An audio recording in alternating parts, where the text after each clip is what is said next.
Styx Shards of Darkness was developed by Cyanide Studio and was published by Focus Home Interactive, which is the sequel to their 2014 release Styx Master of Shadows, and while it has a sense of charm with its foul-mouthed protagonist and some parts of its gameplay, it falls short due to a lack of refinement and odd design choices.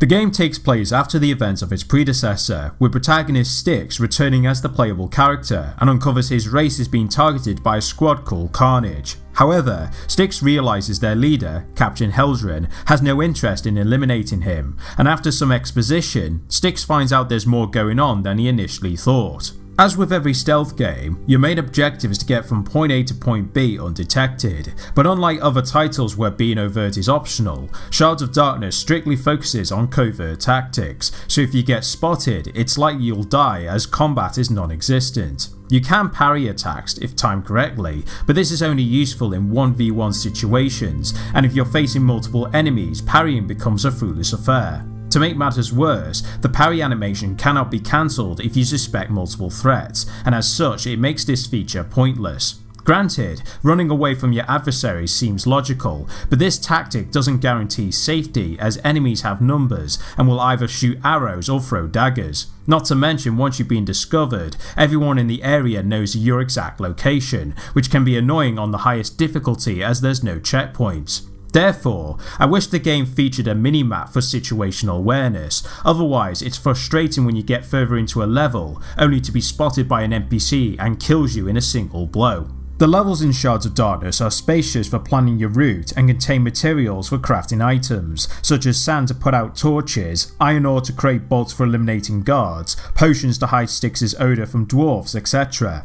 Additionally, Styx can make a clone to divert guards or turn himself invisible for a short time, but these are governed by the amount of amber he has, and managing this substance is essential if you want to succeed on the higher difficulty settings. At the end of each stage, you earn points to unlock new abilities to improve Styx's survival, but skills can be unlearned if you made a bad decision. More can be earned by completing secondary objectives, not killing a single enemy, and finishing levels within a specific time frame. However, missions can be replayed if you want to farm points in order to max out your attributes.